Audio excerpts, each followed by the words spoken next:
Governor. Last week we had a guest, that's Prince Aladesomi. This time around we are having another special guest. He's an aide to the governor and is holding a very, very sensitive position, a position that concerns you and I. It's something what we're going to discuss today will definitely interest you, and you're going to learn one or two things from it, and definitely the information is good thing for us, will serve us well, God willing. Come along with us as we enjoy today's edition of The People's Pulse on EBI-NLA Radio, 102.3 FM, Ilawe Road, Ado Ekiti. My name is Kozim Oladapo. Yorùbá bọ̀ wọ́n ní ẹni bá sóyìnbó ní àná fúnra ẹ̀ náà báyìí ló máa túmọ̀ ẹ̀. Àti sọ lóyìnbó kí n náà sọ lóyìnbó náà ni pé lórí ètò tí a fẹ́ ṣe lé ní ètò pàtàkì ni tí a fi ń bójú wo àwọn ẹ̀ka kọ̀ọ̀kan ní ìṣèjọba Gómìnà Bíọ́dún Àbáyọ̀mí Oyèbánjí ní òní tí í ṣe ọjọ́ kejìdínlọ́gbọ̀n 28th of May nínú oṣù karùn-ún 2025. Àlejò pàtàkì ta ní sílẹ̀ agbódò lẹ́nì. Iṣẹ́ tí wọ́n ń bá gómìnà ṣe iṣẹ́ pàtàkì tó kan tẹrú tọmọ ni, tó kan tàgbà tọmọdé ni, tó kan gbogbo èèyàn pátá ni. Irú iṣẹ́ wo ni wọ́n wá ń ṣe? Àwọn wo ni à ń sọ yìí? Bó ni wọ́n ṣe jẹ́? Fúnra wọn ni wọ́n máa dárúkọ wọn náà lórí ètò yìí lénìí. Ẹ rí pé bá ṣe máa ń ṣe ètò yìí, òun náà ni pé méjìlá máa ń ṣe ètò yìí. Ẹnì kejì mi ti darapọ̀ mọ́ wa nílé agodo báyìí. Àwọn náà ni wọ́n máa dárúkọ wọn láìpẹ́ yìí ní ìṣẹ́jú lọ sí méjì, ṣùgbọ́n kí ẹnì kejì mi tó dárúkọ ara wọn, ẹ jẹ́ kí lóde olóyìnbó kí n kí ọ̀gá wa, àlejò wa, bàbá wa tí a nílé agodo ilé mi. Àwọn náà ni Comrade Fatumiluyi Ezekiel Olúkáyọ̀dé tí wọ́n jẹ́ SSA Labour Matters. Bó ni mo ṣe bóyá mi bá ti ṣe báyìí? I should have allowed him to introduce himself, and perhaps he's going to dig deep into his own program by himself and let us know much about him, where he came from, before he became the SSA to the governor, what was he doing, and what does he really do now, and how does his office affect the common man. Good afternoon to you, sir. Good afternoon to you, cousin. It has been a while. Yes, sir. Good afternoon, the people in the house. Good afternoon, my leaders, the chairman, Bao Anko Organization, the secretary, Otumba Adeni Idonami. Well, my name is, as he has rightly mentioned, I am Comrade Fatumiluyi Ezekiel Olúkáyọ̀dé. I was once a labor leader in the state. I was the JNC chairman for a period of 2 terms. And during that time, I was the one that negotiated the 30,000 minimum wage that was signed into law, signed January 5th, 2021. And I think by the grace of God, I was in the Labour Palace within that circle for 23 years before I retired in August 17, 2022. And by the grace of God, His Excellency, the Governor of Ekiti State, deemed it fit to appoint me as the Senior Special Assistant on Labour Matters on the 12th of December 2023. By the grace of God, here we are today. That is a brief profile of Kayode Fatumiluyi. Well, may I know, or may our listener also know where you are from, where you are from? I am from Iropora, London. Iropora, Ekiti. Yes, okay. The only London in Ekiti State. Wakati báwo láti máa ń sọ àwọn ìparíba iribiribi tí Bíọ́dún Àbáyọ̀mí Oyèbánjí tó kó ní ìpele ní ìpínlẹ̀ Èkìtì. Lọ́sẹ̀ tó kọjá ẹ rí wípé àlejò tá a gbà àlejò ńlá ni. A dẹ̀ rí pé gbogbo nǹkan tá a ṣe ní ọ̀sẹ̀ tó kọjá náà ló ṣẹnu re. Wàyí o, bàbá wa náà ti tún wà lórí ètò lónìí. olùdámọ̀ràn pàtàkì sí gómìnà lórí ètò àwọn òṣìṣẹ́ ní ìpínlẹ̀ Èkìtì. Òun ni ẹja ńlá tá a gbé wá sílé agbódo ẹbí ńlá 102.3 FM tí ẹbí ńlá rédíò tó ṣe agbátẹrù ètò náà. Òun la fi gbé wá, la fi ń wò wá. Mo fẹ́ kẹ́ darapọ̀ mọ́ wa lórí gbogbo àwọn ẹ̀rọ ayélujára wa lórí Facebook wa, ẹ lè wò wá live and direct náà kẹ́ lè máa bá wa gbádùn ètò náà lọ. Bàbá wa lẹ́ẹ̀kan sí a kí yín káàbọ̀ sórí ètò Wákàtí Báò. Ẹ kúlé o gbogbo Èkìtì. Gbogbo Èkìtì ń gbọ́ wa àti jákèjádò gbogbo àgbáyé. Gẹ́gẹ́ bí ẹ ṣe mọ̀ wípé lórí ètò bí mo ṣe sọ lẹ́ẹ̀kan wípé a máa sọ àwọn akitiyan Bíọ́dún Àbáyọ̀mí Oyèbánjí. Mo dẹ̀ mọ̀ wípé iṣẹ́ ribiribi ló ti ṣe. Gẹ́gẹ́ bí ẹ̀yin náà tẹ́ ti wà ní ipò gbogbo bẹ́ẹ̀ ṣe sọ provide yìí, mi mọ̀ nǹkan tí màá pe provide ní Yorùbá.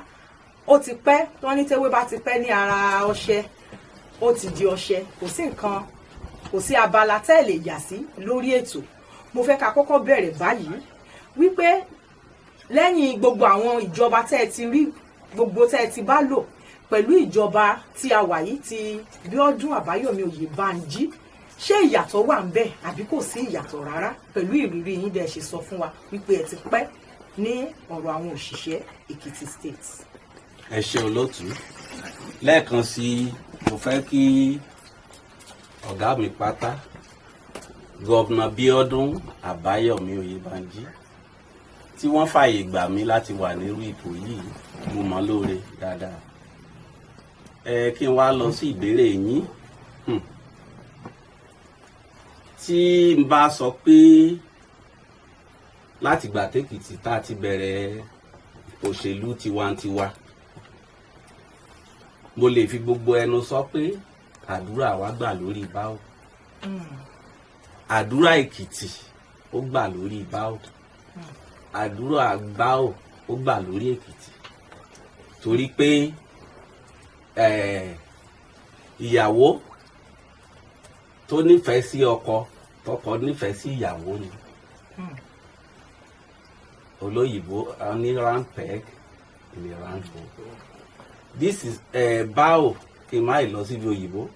Ó dàbí pé tẹ́ ẹ bá wo gẹ́gẹ́ bí mo ṣe sọ, mo lóore ọ̀fẹ́ láti ti bá gbogbo ìjọba tó ti wá lẹ́kìtì ṣiṣẹ́ nígbà tí òṣèlú tiwantiwa yìí ti bẹ̀rẹ̀. Mo lóore ọ̀fẹ́ gẹ́gẹ́ bí adarí àwọn òṣìṣẹ́, gẹ́gẹ́ bí mo ṣe sọ, mo lò 23 years. Tẹ́ ẹ bá yọ 23 years kúrò ní 2022 tí mo rìtáyà, ẹ mọ̀ pé gbogbo wọn ni mo bá ṣiṣẹ́. Gbogbo wọn ló gbìyànjú. Ṣùgbọ́n láti lọ sórí ìbéèrè tẹ́ ẹ béèrè, kò sẹ́nìkan nínú wọn tí ò gbìyànjú torí gbogbo wọn ló nípa àtìpín. Ṣùgbọ́n níjọba eléyìí tí à ń bá lọ yìí, ṣe mọ ọ̀rọ̀ tí ò bá ti jó tọ́ ló ń kọsẹ̀ létè. Ó ń dùn mí pé àsìkò tá a ní lórí ètò ilé má tó, torí tí n bá bẹ̀rẹ̀ sí ń sọ̀rọ̀, Wákàtí kan gbáko màlá fún yín. ẹ lè dábì dúró. Ṣe mọ ẹ jẹ́ á máa dúpẹ́ lọ́wọ́ Ọlọ́run. Ẹ jẹ́ kí n lọ sí ti àrò àwọn òṣìṣẹ́ gan. Kí n tó máa lọ síbẹ̀, máa sọ ọ̀rọ̀ kan tí àwọn tó wà nílé àwọn akẹgbẹ́ mi tó ń jẹ́ olórí olùdarí òṣìṣẹ́ tó bá ń gbọ́, tó á máa rántí pé ó ṣẹlẹ̀. Nígbà tá à ń wo gbogbo wàhálà tá à ń rí, ṣe mọ̀ pé mo ní èmi ni mo ṣe ìdúnàdúrà owó oṣù 30,000 náírà, ẹgbẹ̀rún lọ́nà ọgbọ̀n náírà nígbà yẹn. Ọdún kan la lò tá a fi ṣe.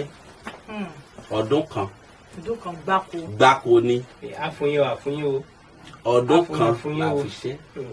Nígbà tí ọ̀rọ̀ pé wọ́n fẹ́ gbápo tí wọ́n gbápo tí, àwa tá a jẹ́ bí olórí òṣìṣẹ́ a ní àwọn tó ń jáde wọ̀nyí o, àwa náà á fọ̀rọ̀ wá. Òun ni mẹ̀sáyà ti wa, òun ni ká tẹ̀lé. Abadé bíi pé a pe àwọn èèyàn sí ibi òtẹ̀, a pe àwọn òṣìṣẹ́ síbẹ̀. Ibi tá à ń lọ rèé lénìí báyìí.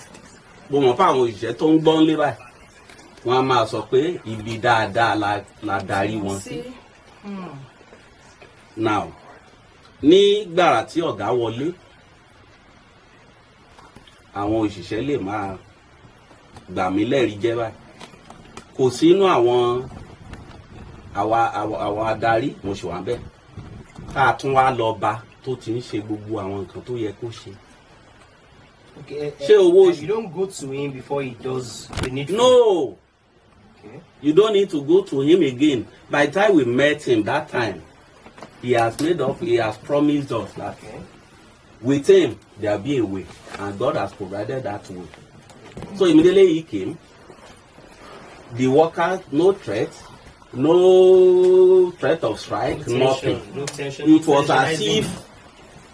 as if he was just marking those things that we said that time.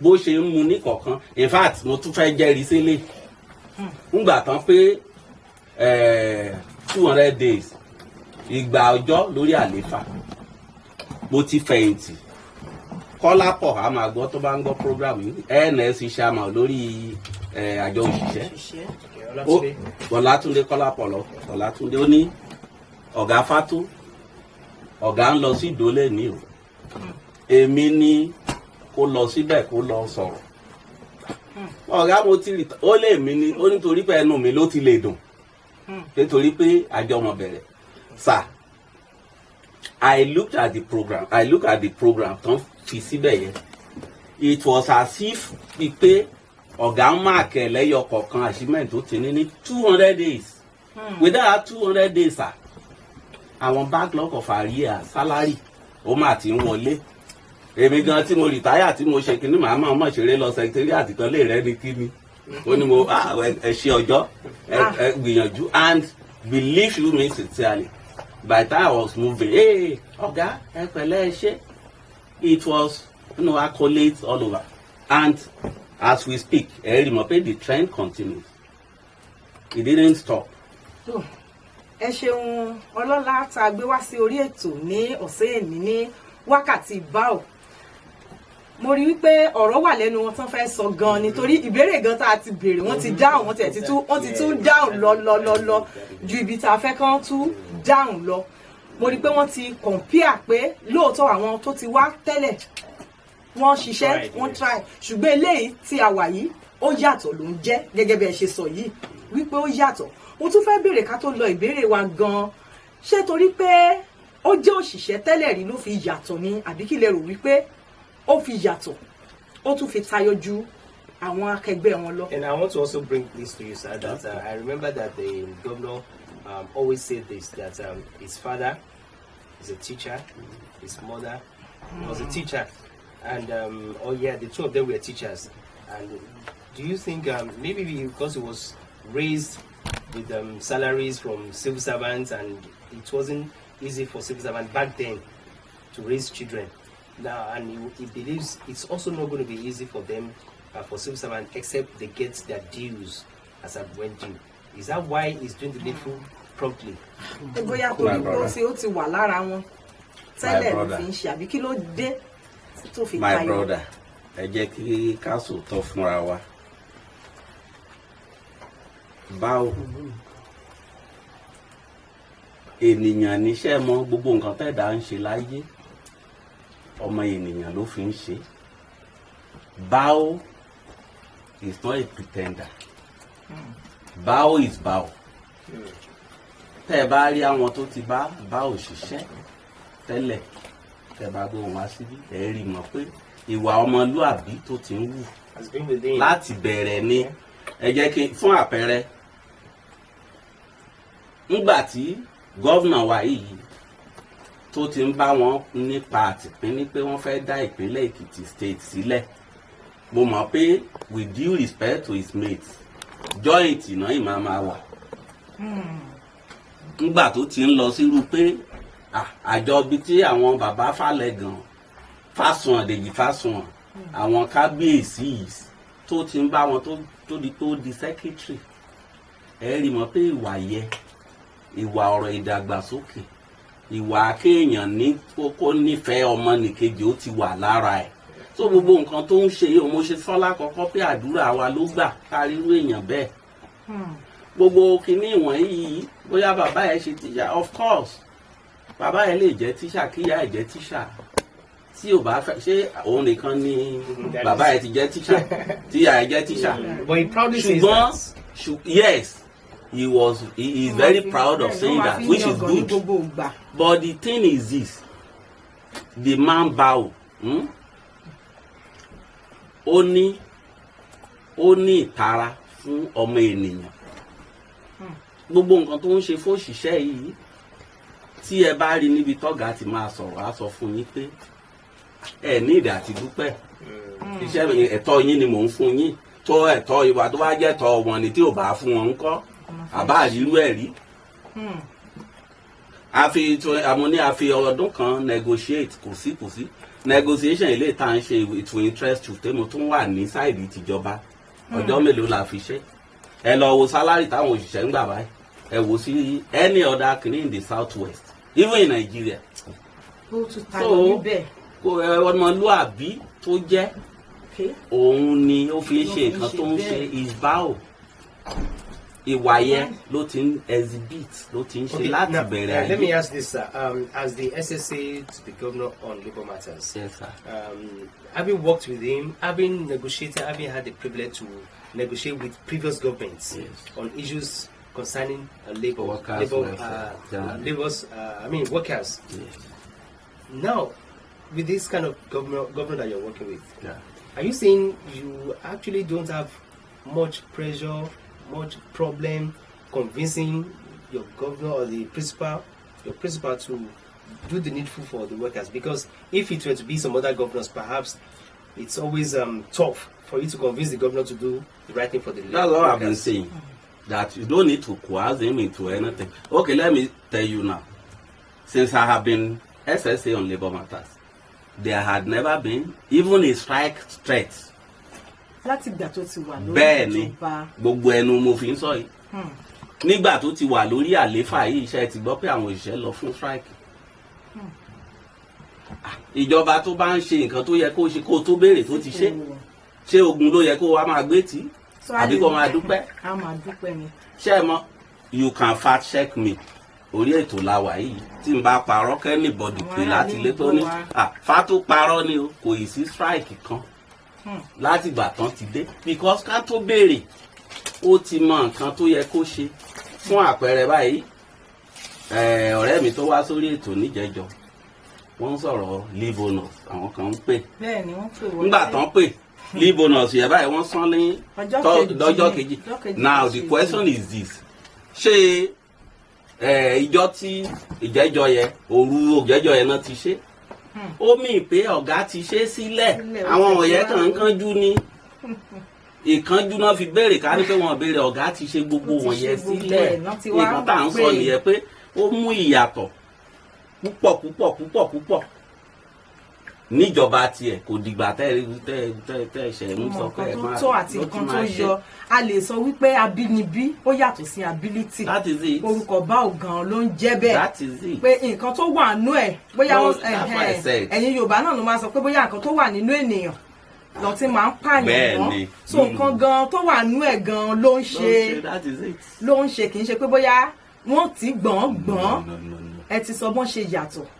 Ká tó tún máa lọ lórí ètò máa tún pé ní ìpele ẹ ṣáà wò káwọn ará ilé kó bá wa gbọ́ kí ni àwọn ipa tí gómìnà tó ti ní lórí àwọn òṣìṣẹ́ nípele ṣé ẹ lè bá wa yànnà náà fáwọn ará ilé kán máa gbọ́, àwọn náà tún máa jẹ́rìí sí. So a fi àkókò díẹ̀ fún yín kẹ́ bá wa sọ díẹ̀ nípa ẹ̀. Àsìkò lè gbà wá láàyè, mbà máa mú níbẹ̀ ṣe ń sọ yẹn, mbà bẹ̀rẹ̀ lórí call civil service, mbà lọ sórí teacher, mbà lè lọ sórí gbogbo ẹ̀.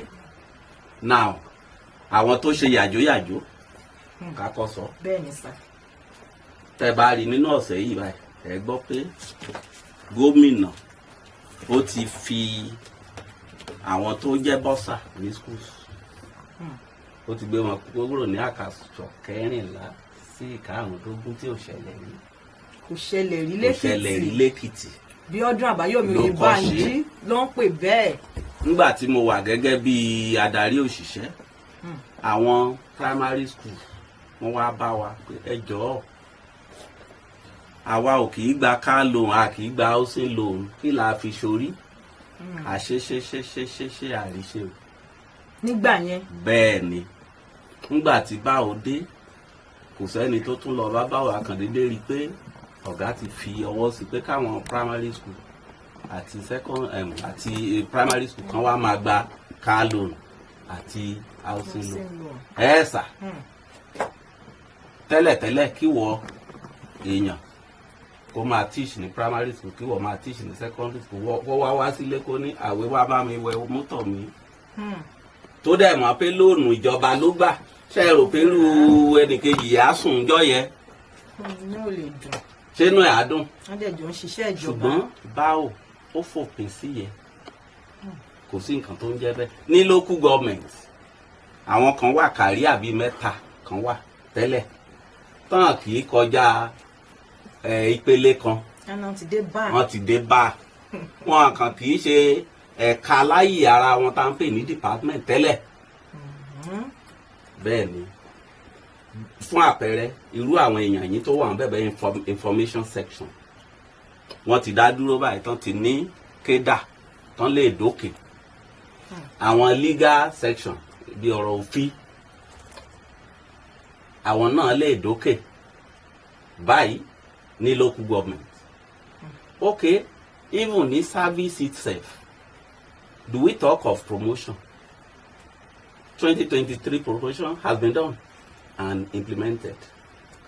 Ní àwọn ilé ìwòsàn wa àwọn local government workers tán jẹ́ elétò ìlera ọdún 14 ni akẹgbẹ́ wọn tó wà ní state tó fi ń fi ẹni tó bá ti ń gba 100 naira ní state ẹgbẹ́ ẹ̀ tó wà ní local government ń gba 72 naira fọ́dún 14. Ìgbà tí báwo dé ní báwo ní rárá iṣẹ́ kan lẹ̀ ń ṣe ó kọ́ gbé wọn lọ ó gbé wọn lọ sí 90%.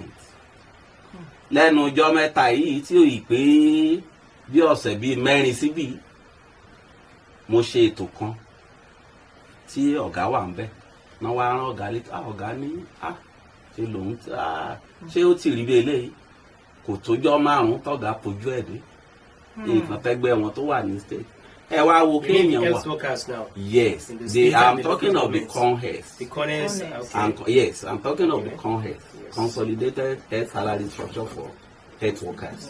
Those that were in the local government they were receiving 72% since 2011. January 2011. And I can contemporaries in the mainstream. My very self that is speaking, I was receiving 100% láti gbà yẹn. Those colleagues or àwọn ọ̀rẹ́ mi tó wà ní local government, they were receiving 72. The meaning is that if I'm getting 100,000 a month, my colleagues get 72,000 for the same level. The same level for 13, 14 years. But why the discrepancy, sir? Well, we cannot be saying that now. But because that has been done. Been like that for years, for 14 years. I'm talking, you know, even the 13, 14 years. Outlive even an administration that spent 8 years. You understand what I'm saying? Ó ti wà for bẹ́ẹ̀ but ìgbà tí bá o dé ẹ̀rí báyìí o kò ju ẹ̀dín. Okay, thank you, sir. In case you want to contribute, you want to make your comments known, you want to call us live, you have the opportunity of calling the live studio via the number 0810 232 2738. Ẹ ṣeun ẹ̀yin tẹ́ ń gbọ́ wa káàkiri jákèjádò bóyá orí ẹ̀rọ ayélujára lẹ tí ń wò wá àbí ẹ̀ ń gbọ́ wa orí ètò wákàtí báwo lẹ wà láti iléeṣẹ́ ẹbí ńlá 102.3 FM pẹ̀lú àlejò pàtàkì tí a gbé wá bóyá ẹ̀ṣẹ̀ ń darapọ̀ mọ́ wa ní Honorable Ezekiel Olúkáyọ̀dé olùdámọ̀ràn pàtàkì sí gómìnà ni lórí ètò àwọn òṣìṣẹ́ àwọn lájọ wà nílé agbódo ní ọ̀sán òní. Ohun tí à ń sọ ni pé tẹ́ bá fẹ́ darapọ̀ mọ́ wa bó ní ìbéèrè tẹ́ fẹ́ béèrè àbí ó ní pé bóyá àwọn nǹkan tó ń sọ bóyá irọ́ ni àbí òótọ́ ẹ lè bá wa pè gẹ́gẹ́ bí ẹ ṣe mọ̀ wípé gbangba làṣà ń ta gbogbo nǹkan tá à ń sọ àwọn nǹkan tó lè fojú rí ni kò ń ṣe àwọn nǹkan tó ṣe é gbé pamọ́ ẹ lè bá wa pè sórí ẹ̀rọ agbàgbé wa tó wọnú agbódo ẹbí ńlá ẹ lè pè sí 08102322738 0810-232-2738 òun lẹ lè pè wá sí láti lè bá wa dá sí orí ètò ní gbogbo ibi tẹ́ bá ti ń gbọ́ wa. Yes, going by what our guest today, Comrade Fatumiluyi Ezekiel Olukayode, the SSA to the Governor on Labour Matters, going by what he's been saying all along, you want to subscribe to it as a listener? Do you think he's actually saying the truth and nothing but the truth? You want to object? As this is a Labour civil service state where civil servants dominate. So, like last week when we hosted Prince Aladesomi, people called to confirm all of those laudable efforts of the government. So, as a civil servants, as teachers, as health workers, if you are in the Labour category, then you're expected to call us live via the phone number 0810-232-2738. Yes, Comrade Fatumiluyi, sir, despite this huge burden, the financial burden that the government coughs out every month, the government still brings in new workers. Just recently, it was announced that teachers will be employed. Just some weeks back, we heard about recruitment of the health workers. Yes. How does it do all of this? Despite the fact that some states will say they want to downsize, but the governor of Ekiti State is recruiting more hands. Good. Remember what I said initially. This is a man of faith, and is living by faith. Are you with me? Ẹ jẹ́ kí n sọ ní èdè Yorùbá, mo fẹ́ kí àwọn èèyàn mi gbọ́ dáadáa. Mo sọ níbẹ̀rẹ̀ ọ̀rọ̀ mi pé ńgbà tí akọ́ máa bá gómìnà wa yìí ṣèpàdé, ìgbà yẹn wọ́n sì jẹ́ candidate ni. Ìgbà yẹn làwọn ti sọ pé ní tiwọn o, wọ́n ní ìgbàgbọ́ pé ńgbà tán bá máa débẹ̀ o, nǹkan á dára. Wọ́n dẹ̀ máa mú gbogbo ìgbáyé gbádùn gbogbo Èkìtì, not even òṣìṣẹ́ náà, ní ọ̀kúnkúndùn. Ìyẹn ni pípé wọ́n mọ tara ẹni nìkan. I want to say this: when there is a will, there is a way. À ń sọ pé ẹlòmíì àwọn gbẹ́kẹ̀ yìí de àwọn tọrọ òye, wọ́n á ní ṣèbówó wà báyìí. Tó wá bá wà báyìí ṣe wọn rí bí mi ìnáwó sí. Tí ò bá ná ńkọ́. Tí ò bá ná sí bí ńkọ́, wọn rí bí mi ìná sí. À ń rí títì tán ṣe àárí gbogbo ẹ̀. So ọ̀gá. Ó dẹ̀ pé ìpè ti wọlé sà, ẹ jẹ́ ká gbé ìpè àwọn ènìyàn wa tó wọlé kan tó fẹ́ bá wa dá sí orí ètò. Hello, ẹ kúrọ̀lẹ́ o. Mo máa fi pẹ́ sí fúgàmù. Ẹ ṣeun, ẹ káàsán sáà, kí lorúkọ yín bolẹ̀ tí ń pè wá o. Èmi náà ni Alhaji Oṣòyẹmí. Oṣòyẹmí náà o. Ẹ ṣeun sà. Mo kí àwọn ọ̀gá wa tí wọ́n ti ń ṣàtótónu lábẹ́ ẹ̀kan. Àsìkò tá à ń gbádùn wọn bá náà kò máa ń jẹ́ ká ṣàfẹ́kù wọn o. Àmín. Ṣé ẹ rí báwo? Bó lọ́mọ ogun bí ò lọ́mọ ogun báwo wẹ̀yìn rẹ̀ wò. Thank you, sir. Ṣé ẹ rí àwọn jẹ́ pé báwo yàn sí ipò tó fi sọ̀pọ̀tì ara ẹ̀? Àwọn dandandan ló túbọ̀ gbéṣẹ́ báwo yọ. Gẹ́gẹ́ bí àwọn tó ń sọ̀rọ̀ lọ́dọ̀ yín báyìí. Gẹ́gẹ́ bí ọ̀pọ̀lọpọ̀ àwọn tó jẹ́ pé ó sọ̀pọ̀tì báwo bí ọ̀nàdébù àti ìjánu ọ̀nàdébù Táíwò Ọlátúbọ̀sún tó jẹ́ pé àwọn èèyàn rẹ̀ tí báwo yàn sọ̀pọ̀tì ara ẹ̀. Téèyàn bá wo jẹ́ tí báwo ṣe lẹ́kìtì. Bódà bọ́ ni wọ́n fẹ́ ṣe 50 ọdún òtótó ojú bẹ́ẹ̀ lọ. Torí tẹ́ bá wọ̀nà ìgbìmọ̀ jáde lọ sí Kọ̀lé tó ti wà ń bẹ̀ kì í ṣe ti kí n kọ́. Ó ti yọ̀ kòlòlò báyìí láti ẹ̀ tí jẹ́ pé wọ́n dọ̀dà náà tán. Bẹ́ẹ̀ dẹ̀ ni àwọn ìgboro ibòmíì ṣé iṣẹ́ takuntakun tó ń ṣe ni àbí àwọn arúgbó tó jẹ́ pé ó ń ṣèkẹ́ wọn àbí àwọn ọmọ skul. Oríṣiríṣi ọ̀nà ni báwo gbà tó jẹ́ pé láti mọ̀ pé ilé ni wọ́n bí wọn. Ọlọ́run àrẹ àjẹ́ kíjọba wọn ó yọ ìṣáyọ̀. Àmì ẹ ṣeun, a dúpẹ́ fún ìdásí tiyín. Hello. Hello, your name and where you're calling from, sir? I'm from Ado Ekiti. The name, sir? My name is Akan Tunde from Malaysia. Okay. Thank you for the man that you have been to the program. Thank you, sir. I appreciate you that all those things you are making about the number. We are speaking to what the about you are doing. Are you a civil servant too, sir? I'm not a civil servant. Okay, but you have someone who is a civil servant who can attest to all of these things that the governor has done. Okay. Do you have any? Do you have maybe a wife, a brother who can attest to it? Yes, I have some people like that for my family that we are not staying here now. Ẹ ṣeun, ẹ lè bá wa tún sọ Yorùbá lórí ètò torí àwọn tó ń gbọ́ wa náà láti ilé so that a lè dé grassroots dáadáa. Tiwantiwa Èkìtì la wà, so àyè gbà wá láti sọ èdè abínibí wa.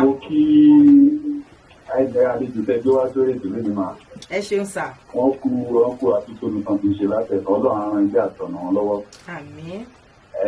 A dúpẹ́ fún iṣẹ́ rere tí báwo ṣe létí. Gbogbo wa la rí gẹ́gẹ́ bí ọ̀gá mi ṣe sọ lẹ́ẹ̀kan bí báwo lọ́mọgbé yóò lọ́mọgbé tó wẹ̀yìn ẹ̀ o.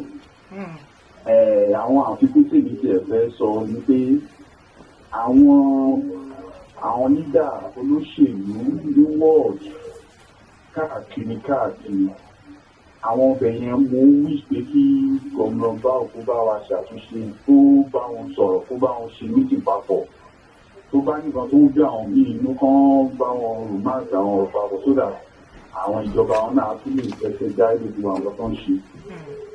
Tí òun jẹ́ àwọn ọ̀rọ̀ tí mo fẹ́ sọ ẹ ṣeun. Ẹ ṣeun fún ìdásí tí wọ́n gbọ́ bẹ́ẹ̀ yẹn sà. Hello, ẹ ti wà lórí ètò. Hello, ẹ kúrọ̀lẹ́ o.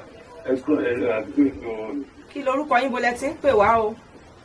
Ọláìfẹ́ fún Àtọ́lájé lọ́dọ̀ láti gbàdó Èkìtì. Ẹ ṣeun sà. Ó kí ọmọrẹ́gun Fátómilóyè ìgbé ọkọ̀ àdúgbò látàárọ̀. Ẹ ṣeun sà. Àdúgbò lọ́wọ́ Ọlọ́run fún ìgbésẹ̀ ayé alágbọ̀nrin. Gẹ́gẹ́ bí ẹnìkan ṣe sọ pé ló sọ̀rọ̀ ó bẹ̀rẹ̀ fún ọmọọ̀gbẹ́ tó fẹ́ sọ yìí. Torí báwo ó kó àwọn èèyàn dáadáa mọ́ra.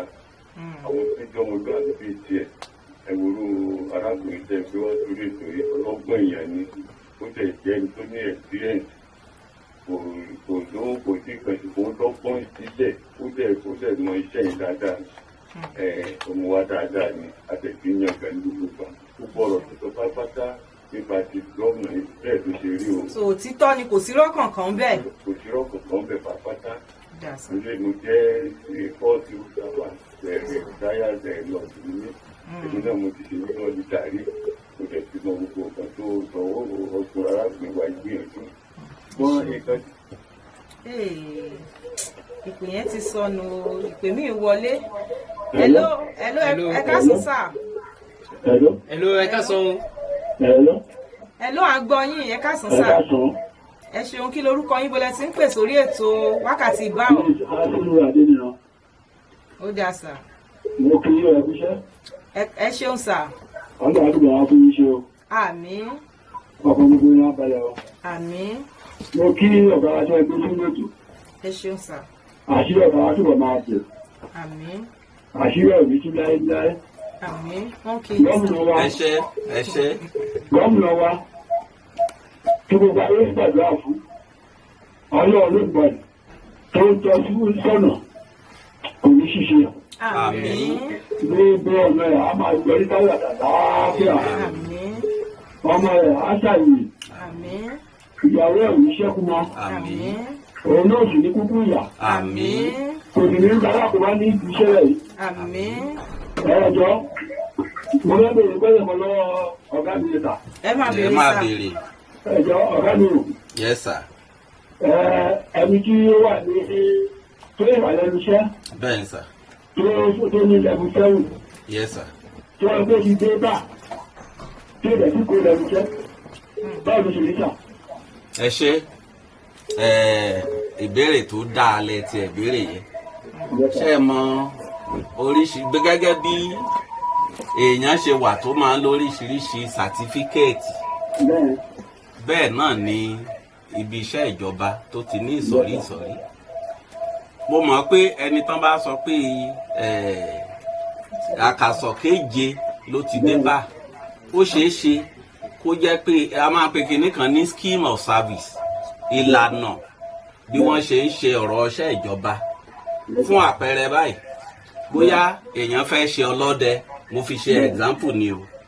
Ṣé ẹ pé ọlọ́dẹ ò ní ìdí kan ní kó lọ mú degree, kó lọ mú yunifásitì wá, kò ní ìdí kan ní kó lọ mú secondary school wá. Ṣé ẹ mọ̀ pé ẹni tó bá nírú pé bóyá wọ́n kàn gbá gẹ́gẹ́ bíi pé ó ṣe kìíní, ó ṣeé ṣe kó jẹ́ pé ibi tí ìlànà tá a pè ní scheme yẹn tó lè gbèdé tí ì ṣe pé ó kàwé sí. Ṣé ẹ mọ̀ pé èèyàn lè ṣọlọ́dẹ o, kó wá lọ school o, kó lọ university o, kán wá fi síwájú.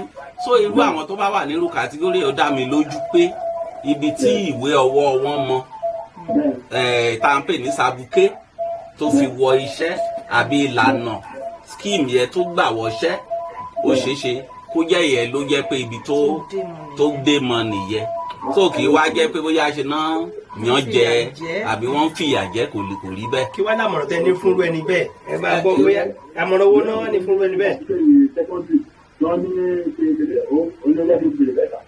Ẹ ṣé ẹ mọ̀ nǹkan kan máa ń ṣẹlẹ̀ náà, bíi pé nírú àsìkò tí ò ti ṣẹ́ báyìí, ẹlòmíì lè ní ìwé 10 kí iṣẹ́ ọlọ́dẹ yọ, ó wá ní pé ṣé ẹ mọ̀ pé kò ní mú ìwé 10 yẹn lọ bẹ̀ torí wọn àti ẹ̀ béèrè, wọn béèrè lọ́wọ́ ẹ̀. Ibi tí ó mì pé àwọn ẹgbẹ́ ẹ̀wọ̀n tó ń jọ máa gbà wọ́n pọ̀, àwọn tí ò ní ìwé bíi tiẹ̀ náà wọn dẹ̀ lè dédé gbé láàárín wọn. Ṣùgbọ́n tó bá jẹ́ pé ẹni tó tún ṣe kinní ó lè kàwé yẹn sí, kó tún kúrò níṣẹ́ yẹn kó fi sàbùké tó tún ga jù tó wà yẹn kó fi wá iṣẹ́ mi.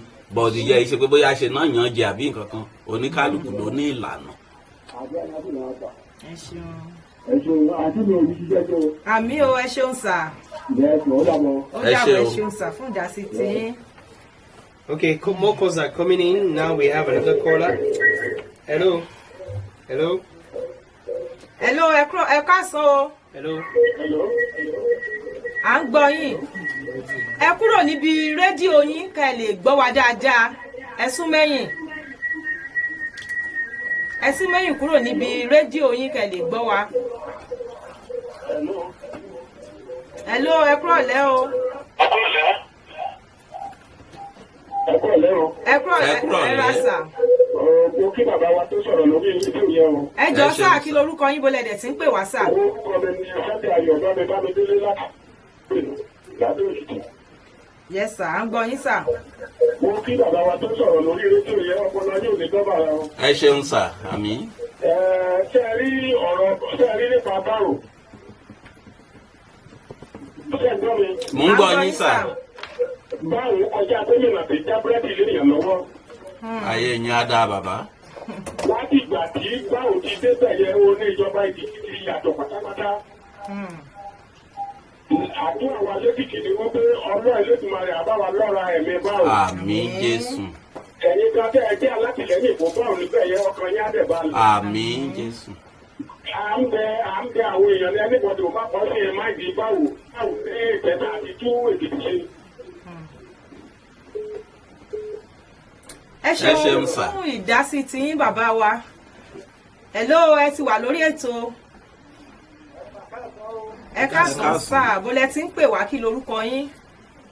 Orúkọ tèmi Ṣọlá Ògúndáre láti ìmọ̀ àkókò. Bàbá ẹ káàsán sà. Ẹ mà fi fẹ́fẹ́ta máa. Ẹ ṣeun sà. Mo fi àlejò wa tẹ́ ẹ ti pa. Ẹ ṣeun sà. Ẹ ní pé ọ̀rọ̀ bàbá báwo. Èmi máa ń tún gbogbo gbà. Wọ́n ní ká bá ní gómìnà bíi 4-mẹ́ta bẹ́ẹ̀ ní Southwest. Ní nìkan sí ìjọba. Wọ́n á padà rí ní báwo jẹ́ náà. Ẹ pé ètò. Ẹ ṣeun sà. Ẹ jẹ́ ká rọ àwọn èèyàn wa, ẹ jẹ́ ká máa ṣe ní ṣókí torí pé àwọn tí ó fẹ́ pè wọlé wọ́n pọ̀ gan rẹpẹtẹ. Okay, before other calls come in, please I'd like to ask, the governor cannot be perfect in all ways. Fine is taking care, is doing his best within the available resources. for the betterment of Ekiti, especially the workers. Yes. Now, but he just paid the 2018 leave bonus. Yes. The salary has also come some days afterwards. Yes. And when we look at it, 2018, 19, 20, 21, 22, 25, this is what we are. That means, what should we look forward to? Maybe the workers now, what should they look forward to? Like, probably another one in the next few months? Are there other surprises too? Because I'm of the opinion that it shouldn't be about salary and wages. Let me tell you this. Ekiti, I'll go cover till Bejila. O ti dájú pé alu kan. She understand? Àti wí oníṣèbẹ̀ ọ̀sùn ẹ̀kẹ́ bọ̀rọ̀ apá. Oníṣè kankan sẹ́kọ̀. Ká fi tèkìtì yẹ kún. Nǹkan tá à ń fẹnu bá yẹpẹrẹ yìí fún 8 years. Ọdún mẹ́jọ gbáko. Kò síjọba tó fẹnu kan. Pé leave bonus. In fact, àwọn òṣìṣẹ́ ń gbọ́ báyìí. Àwọn gan ò kì í sọ̀rọ̀ débẹ̀ wọ́n ti gbà pé ìyẹn ti ó ti lọ. It's gone. Bow, I will continue to repeat it. By the grace of God, I want to appreciate the head of service that is there now. Kò sí nǹkan kan tó jẹ́ mọ́ ọ̀rọ̀ òṣìṣẹ́ wọ̀nyẹn tí a ní jọ jókòó báyìí sọ. To the best of my knowledge, kò sí try, kò sí everything. Ọ̀gá, ó decide pé ó lọ mú látẹ̀yìn.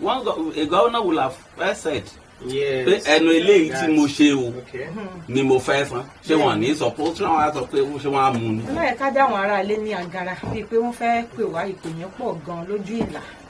Hello. Ẹ káàsán o. Kí lorúkọ yín bolẹ̀ tí ń pè wá sórí ètò wákàtí báò láti iléeṣẹ́ ẹbí ńlá. Ilẹ̀ fẹ́ bá wa sọ sà. Gbogbo kan tó sọ nípa báwo bẹ́ẹ̀ ló ṣe rí. Bẹ́ẹ̀ ẹ̀yin náà tún jẹ́rìí sí. Àfikún tí mo rí sí ni pé báwo ni gómìnà àkọ́kọ́ tí mo rí pé ìtẹríba wọn kọjá bẹ́ẹ̀ nínú gbogbo gómìnà tó ń jẹ lẹ́kìtì. Wọ́n ní ìtẹríba fọ́nkadé, wọ́n ní ìtẹríba fágbà. Ọmọlúwàbí ló ń ṣe bẹ́ẹ̀. Nígbà tí báwo tó ń ṣe akọ̀wé fún àwọn bàbá Fálẹ́jọ nígbà tó fẹ́ dẹ́ ìdìbò sílẹ̀. Ẹ wo bí ọjọ́ orí wa ṣe rí nígbà yẹn, wọ́n fi ń lè pa ọjọ́ iwájú péjìjì. So ọmọ jẹ́ ìdánilẹ́kọ̀ọ́ fún àwọn ọ̀dọ́ tá a wà ní àkókò yìí pé ká máa ronú ọjọ́ iwájú. So ìjọba báwo tó ń fẹ́ ìjọba tó dáa lọ́pọ̀lọpọ̀ pàápàá fáwọn òṣìṣẹ́ ìjọba. Torí mo rí pé last month ọ̀sùn tí ìnáwó san sálárì òṣìṣẹ́ ìjọba. Oṣù náà wọ́n rẹ̀ ti tán sẹ́yìn. So ìjọba báwo lágbára ọlọ́ ìjọba wọn nígbà wí. A jẹ́ ìjọba àkọ́kọ́ tí a wọlé léraléra láti second time lágbára ọlọ́run lẹ́yìn ìjọba rí. Ẹ ṣeun gan ni ẹjọ́ yìí tẹ́ ń pè wá wọlé tẹ́ bá ti pè ẹ jẹ́ ká sún mẹ́yìn kúrò níbi tí rédíò wa wà àbí ká yí sísàlẹ̀ à lè gbọ́ra wa yé dáadáa. A dúpẹ́ bẹ́ẹ̀ ṣe pè wá bẹ́ẹ̀ ṣe ń bá wa dá sí orí ètò. Hello, ẹ káàsán sá o.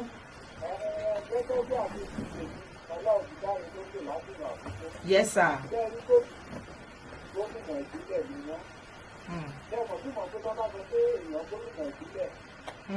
Grassroots.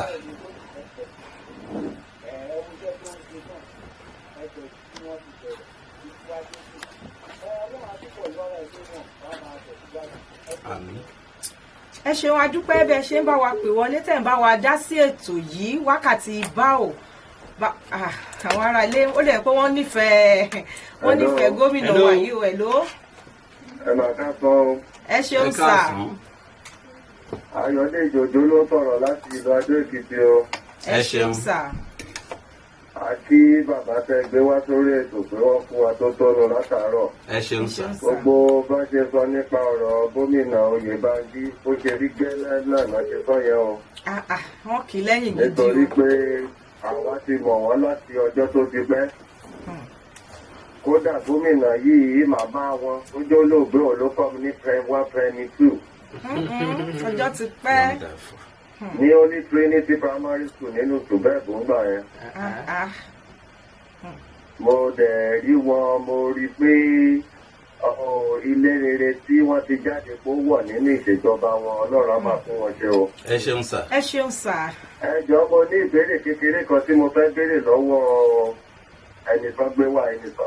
ẹ béèrè sà. ẹ jọ̀ọ́ mo 2016 bẹ́ẹ̀ sà. ni bàbá mi rìtáyà. Thank you sir. as a civil servant. mo ń gbọ́ sà. wọ́n dẹ̀ wá late ní 2018. Okay. ẹ jọ̀ọ́ láti 2018 a dẹ̀ rí pé à ń gbọ́ pé gómìnà ti ń sanwó àfẹ̀yìntì ó ní yes lọ́sọ́dé. but gbogbo progress tá a ṣe ń gbà yẹn sà till today now ó wá ní because of that pé bàbá yẹn ò sí ní life fúnra ẹ̀ gbóhùn ló jẹ́ kó wá sí láti pé ká lè receive gratitude wọn sà. Well mo lè dáhùn díẹ̀ níbèrè yẹn wà ní pé ẹni bàbá rìtáyà ní 2015. Yes sir. Ok ó mì pé tán bá rìtáyà ní 2015 I'm very sure mo dá mi lójú pé ìgbà yẹn ló yẹ kán ti ṣe ìwé wọn but àwọn kankan tá à ń rí tí màá jẹ́ fẹ́ kí àwọn ará ìgboro mọ̀ ni pé àwọn èèyàn míì á rìtáyà nílùú ìgbà yẹn ó lè tó ọdún méjì kan tó kó ìwé wọn padà sí ibi tó ti yẹ kán ṣe torí ó láwọn oríṣiríṣi ìwé tán máa sáyìn tán máa ṣe. Sorry sir. nǹkan tí èmi kàn fẹ́ fàyọ ni wípé àwọn people àwọn sẹ́ẹ̀sì wọn tọ́jọ́ rìtáyà ń gbà kan wọ́n ti receive àwọn tó rìtáyà sábà ẹ̀rọ jáde àwọn náà ti receive kéde owó tiwọn. Sir bóyá kí but for the purpose of enlightenment táwọn èèyàn wa gbọ́dọ̀ mọ̀ kí nǹkan tí mò ń sọ lọ́yẹ ó lè má yàtọ̀ sí ẹ ní àwọn ẹgbẹ́ wọn ti gbà bọ́ ẹ lè mọ̀ bóyá ìgbà kan làwọn àti ẹgbẹ́ wọn mú ìwé padà sí torí ìgbà tó ní kálukú bá wá submit ìwé yẹn pátápátá náà ṣe máa kọ sórí orúkọ ẹ̀ pé. wọ́n ti pè wá láti pension office yẹn o láti lọ bẹ̀ láti lọ ń ṣàwọn process kan bọ̀ tẹ́lẹ̀ láti bí last year láti bẹ̀rẹ̀ process yẹn ní wọ́n wò pé tó yẹ kó mú kí process yẹn lọ́ọ̀kì bẹ́yẹn láti pé kéèyàn lè receive owó. ṣe mọ nǹkan tí màá sọ sà lórí ilé lẹ́yìn ètò tó bá di ọ̀la ẹ béèrè mi kò sí tẹ́ bá dé ibi tán ti ń ṣe kìíní yẹn tẹ́ bá ti béèrè mi ẹni pé olùrànlọ́wọ́ àgbà sí gómìnà lórí ọ̀rọ̀ òṣìṣẹ́ ní Mr. Fatomi lóyè kò sí àwọn tó wà níbẹ̀ tí ò ní nọ́mbà mi màá wá bá yín bẹ̀ bọ́tí nǹkan tí mò ń sọ yìí fún kì í ṣe fún ẹ̀yin nìkan fún àwọn tó tún wà nílé kán mọ̀ pé mo rìtáyà lọ́dún yìí tí mi bá ṣe ìwé mi pé pátápátá kò mí pé ìgbà kan lèmi àti ẹgbẹ́ mi tá a jọ ṣe tán ìgbà tí èmi bá kó gbogbo ìwé mi wá irú ẹ̀ dẹ̀ máa ń ṣẹlẹ̀ nígbà tí mo ṣì wà níbi iṣẹ́ yẹn àwọn èèyàn wọ́n máa ń gbèrú àwọn ìṣòro báyìí wá bá wa pé kí n tá a bá lọ wò ó àwa rí i pé ẹni tó yẹ kó ti múwèé wá ní ọdún méjì ó ṣe ń mú bọ̀ báyìí tó bá dẹ̀ ti mú dé ló máa tò sí ṣùgbọ́n tó bá di ọ̀la ẹ béèrè mi sà. ẹ ṣe wọ́n ti gbọ́ ìbéèrè yín àwọn ti gbọ́ ìdáhùn yín pé ká ẹ béèrè wọn ìpè ń wọlé ṣé bàbá lè sọ̀rọ̀ wọn báyìí pẹ̀lú àwọn ìpè kí ló dé ẹ fún wa ní wákàtí méjì ẹ bá kàn jẹ́ ká fi léyìí ṣe ká fi rehearse. àwọn èèyàn já ìpè bò wá láti ilé báyìí o. Comrade Matu, please, I want to humbly ask this one. Yes, sir. Like I said earlier, the governor cannot be perfect in all ways. Yes. There will still be some areas that you're still praying that he looks into. What are those areas that you still feels if the governor can look at this? He's been applauded all the way. He's going to receive more applause from our people. My brother, every government knows that workers demand, workers are insatiable. That is a fundamental nature of human beings and workers. As mortals, as human beings, we are insatiable by our demands, even from God. So what I'm trying to say ni pé kò sí, there is no limit to what the government can do. To And I tell you gbogbo nǹkan tó ń tẹ orí ìjẹ́jọ́ people were apprehensive now. Àwọn tó ń bẹ̀rẹ̀ leave bonus. Tó bá jẹ́ ìjẹ́jọ́ lọ bẹ̀rẹ̀ lé báyìí mo lè wá sọ pé àwọn èèyàn ń sọ̀rọ̀ leave bonus o. Ọ̀gá ṣe o. Ẹ̀rí tó ṣe níjọ́ kejì. Watch out for so. You look at the trend. More goodies. You look at his trend. Àkókò yóò tó fún wa o. Àwọn ọ̀gá wa náà ń gbọ́ bẹ́ẹ̀ yẹn. Àwọn ènìyàn sì ń pè wọlé àwọn ìbéèrè gan tó yẹ ká tún béèrè àti ìráyè béèrè. Wọ́n dẹ̀ sọ fún wa wípé wákàtí kan ti fẹ́ tó. Èyí tá à ń ṣe pẹ̀lú àtìlẹ́yìn iléeṣẹ́ ẹbí ńlá la fi ń ṣe é láti ọ̀dọ̀ àwọn ọ̀gá wa Báwọn Àǹkọ̀. A rí pé ẹ jẹ́ ká gbépè kan sí torí ọ̀rọ̀ wà níkù bàbá wa ṣùgbọ́n àkókò ò lè tó mọ́. Let's just perhaps there will be some information you want to still dish out to our people. The information that I want to dish out first ni pé kí n kọ́ tiẹ̀ dúpẹ́ lọ́wọ́ àwọn ará Èkìtì pàápàá àwọn òṣìṣẹ́ àwọn olùdarí òṣìṣẹ́ fún ìfọwọ́sowọ́pọ̀ wọn pẹ̀lú ìjọba yìí. Ṣé mọ̀ pé àwọn Yorùbá bọ̀ wọ́n ní bù fún mi bù fún ẹ làkèrè ń dún lódò. Ṣé understand? Tá a bá ti fi gídíngí wojú ìdíngí awojú ẹni padà àsìkò ìwojú ẹni padà ti fẹ́ dé. Níwòye ọdún tó ń bọ̀ a máa sọ pé ìbò ku ìjọba yìí ni kì í ṣe pé a tún máa sọ pé ó di ìjọba yìí. Tán bá ti fi díngí wojú ká rí mọ̀ pé ọ̀nà tá à ń tọ̀ yìí o ká má jẹ́ kí gbèké yí di àwọn ẹlẹ́tàn àwọn tí nǹkan òye ẹni tó ti wà ń bẹ̀ tá à ń jàǹfààní ribiribi yìí. Let the good work continue. Ẹ jẹ́ kí agbáwọ̀ tí ńgbà tá àìríṣẹ́ ọwọ́ ẹ̀ àwa kan fi ọwọ́ sọ̀yà pé òun la rí. Ó ti tún wá dé báyìí àwọn Báwọn Àǹkọ̀ yìí àjọgbéra ni. We are one of the foundation members of Báwọn Àǹkọ̀ organization. Títí tá a gbá tìmí àbáwọ̀dẹ́ Àǹkọ̀ sì gbáradì. Ṣùgbọ́n àwọn òṣìṣẹ́ mò ń rọ̀ yín mò ń bẹ̀ yín ẹ má ṣe pàdé ọ̀tẹ̀. Ẹ má jẹun pé yín sì pàdé ọ̀ràn. Báwo tá a ti rí ọ̀nà tá a ń tọ̀ lọ yìí ẹ jẹ́ ká tọ́ mo ń fi dá yín lójú pé màá tún padà sí wípé a sọ bẹ́ẹ̀ ó dẹ̀ ń ṣe bẹ́ẹ̀ Ọlọ́run á ràn yín lọ́wọ́. Àmì ẹ ṣé gan ni ẹ̀yin ará ilé ìpè ṣì ń wọlé ṣùgbọ́n a rí pé àkókò wa ti lọ. Àbí àwọn aláṣẹ wa kan bá wa extend time nítorí pé bàbá wa ṣe rí pé àkókò yìí ò tó wa. Ẹ wò àwọn ará ilé bó ṣe ń pè wá. Wọ́n sì fẹ́ béèrè ṣùgbọ́n wọ́n ti sọ fún wa wípé àkókò ti lọ àkókò wákàtí kan tán fún wa kò tó. Tá bá ní ká máa ròyìn báwo àásọ látà àbí ká gbé ẹyọ kan sí ká má dá wọn lágara. Okay, maybe the last caller. The last caller. Hello. Hello. Ẹ káàsán o. Yóò dára fún yín o. Àmì ẹjẹ bá a ṣe pápákọ̀ àsìkò wa ti lọ àrí pé ẹ ṣì ń pè. Mo rí pé ẹ̀yin tẹ́ wà ń bẹ̀ yẹn ẹ mọ ohun tó dára. Bẹ́ẹ̀ ni sà. Báwo jẹ́ ní pàtàkì tí mo mọ̀ pé a lè darí èsì náà ló fẹ́ ẹ̀ tí ń tún kẹ́kọ̀ọ́ Nàìjíríà. Èyí tí mo fẹ́ sọ ni pé tẹ́nìkan bá ń tàbí ọ̀tẹ̀ ẹ má gbàdá wọn lóhùn. Ọmọ Èkìtì mo fi tán lọ. Ẹ ṣeun sà. Àmín ẹ ṣeun. Nílè rí jù báyìí lọ lórí ètò yìí. Ẹ bá mi gbé ẹjọ́. Wọ́n ní ká bá wọn gbé. Hello. Àti bá yín gbé o. Àti gbé ó yẹ sáré ṣe pápápá àti gbé. Mo kí bọ́dà mi orúkọ mi ní Honorable Gbénga Elijah ẹgbẹ́ tó di gọ́ọ̀nà ní ọ̀nà ẹ̀tùmọ̀ta. Ẹ bá gbogbo àwọn tó bá gọ́ọ̀nà ṣiṣẹ́ ẹ máa ń rọ̀ pé gbogbo wọn jẹ́ àwọn tó jẹ́ pé tọ́ọ̀nì bíjìnà Èkìtì pé kí wọ́n mọ ẹ̀tọ́ òun ni irú bọ́dà kan sọ̀rọ̀ lórí afẹ́fẹ́ yẹn. Ẹ ti gbogbo wọn mo dẹ̀ máa ń dúpẹ́ lọ́wọ́ ọgbà àwọn tó bá fi ká pé wọ́n dẹ̀ ń fún lámọ̀ràn tó dáa òun náà dẹ̀ ń pè kàmọ̀ràn tó dáa àti ẹgbẹ́ A àti ẹgbẹ́ Z àti gbogbo everybody báwo ni wàá ṣe lẹ́kìtì ẹ tó bá ti wò kó lọ wé ètò owó ẹ̀ lọ́dá pàtì ó dàbọ̀. All right, thank you so much for being part of the program today. It's been a wonderful time with you.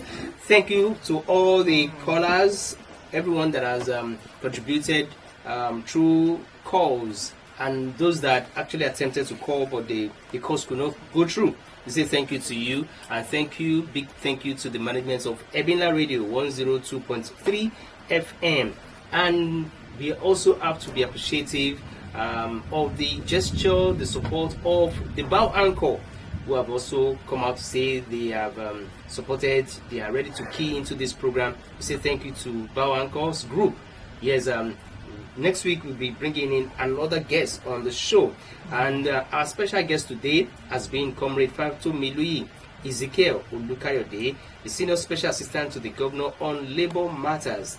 We say thank you to you for the time and for the enlightenment, the opportunity given us to get to know more about the exploits of His Excellency Governor Biodun Abayomi Oyebanji. Thank you so much. Thank you so much. Ẹ ṣeun gan ni lórí ètò wákàtí báwo láti iléeṣẹ́ EBI-NLA 102.3 FM.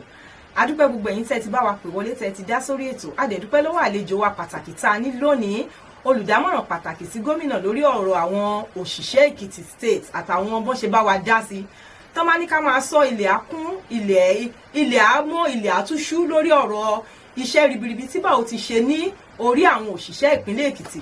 A níbi jù báyìí lọ lórí ètò lónìí. Orúkọ tèmi lẹ́ẹ̀kan sí ni Tóyìn Àgbájé Málọmọ́. Ìwòyí ọjọ́ mẹ́jọ ni ká tún pàdé lórí ètò pẹ̀lú àlejò pàtàkì tá a tún máa gbé wá. Bàbá wa mo nígbà pé tá bá ti tún pè yín lórí ètò lọ́jọ́ míì ẹ tún jẹ wá ní òwò. Màá wá ṣùgbọ́n ẹ fún mi ní wákàtí méjì. Ẹ bá wa sọ fún àwọn tán àwọn wá fún wa. Ẹ ṣé gan ni adúpẹ́ àtìlẹ́yìn EBI-NLA fún àǹfààní tẹ́ fún wa lórí ètò. Èyí là máa fi ṣe lọ ká tún fi lè pàdé níwòyí ọ̀sẹ̀ tó ń bọ̀. Thank you.